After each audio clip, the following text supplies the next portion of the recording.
Next weapon we will be going to discuss is the RSI or the Relative Strength Index. The RSI is a momentum indicator that measures the strength of a stock. Basically, the RSI is plotted on a vertical scale of 0 to 100. Traders often use horizontal lines at the 70 and 30 values to generate buy and sell signals. But to be precise, we divided it in 4 RSI zones. These zones signifies into what current trend the market is just by looking at the RSI. In Zone 1, 30 below, or the oversold and extremely bearish region. In Zone 2, 30 to 49, this is the bearish region. In Zone 3, 50 to 69, this is the bullish region. In Zone 4, 70 above, this is the overbought and extremely bullish region. Basically, the 50 level on the RSI acts as a median that separates the bullish and the bearish region. Anything that moves above RSI 50 are bullish, and anything that moves below RSI 50 are bearish.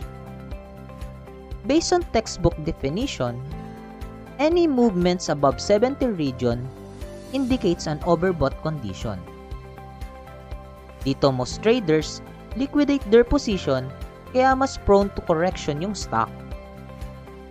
While an oversold condition exists when it moves below 30 region.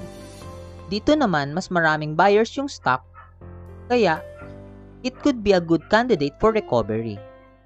The very common strategy when you use the RSI is to buy near the RSI 30, then sell near RSI 70. But that's the traditional usage. How does the RSI really works based on trends? As you dig deeper sa concept ni RSI, you will notice that the textbook definition only works for ranging or sideways trend. In this type of trend, dun lang nagiging effective yung buy near RSI 30 then sell near RSI 70. Pero kapag trending yung market, nag-iiba yung role ni RSI. When the stock is in an uptrend, it stays above RSI 50, and the moment the RSI breaches RSI 70 during an uptrend, the stock goes parabolic at nagkakaroon ng rally. When we say parabolic, it is when a stock has a significant increase in prices in a very short period of time. Nagkakaroon ng parabolic when panic buying sets in, driving prices higher.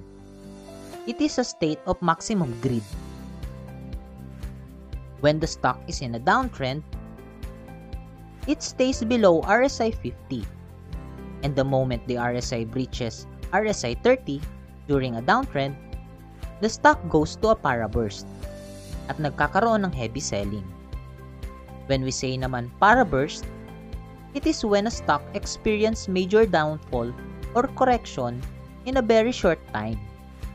Nagkakaroon ng paraburst when panic selling sets in, driving prices lower, creating a waterfall.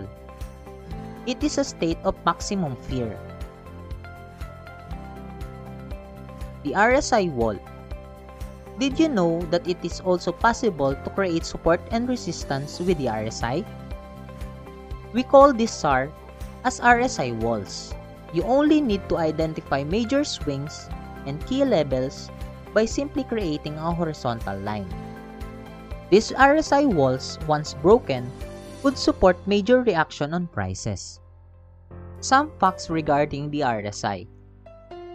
Same with the healthy uptrend, the RSI cannot be a trigger on its own. You need to accompany this with price action to be more effective. The RSI fluctuates between 30 and 70 during a sideways trend, 50 and above during an uptrend, and 50 below during a downtrend. If the RSI breaches 70 during an uptrend, it can go parabolic. while if the RSI breaches 30 during a downtrend, it can go to a paraburst. Be aware of zone shift. Since Easy Trades is on an uptrend and the PSE is a longing market, prioritize stocks on Zone 4. The further the RSI wall, the more breathing space for the RSI to move on its direction. A breakout or a breakdown to a significant RSI wall could lead to a major price action and can be added to your trade conviction.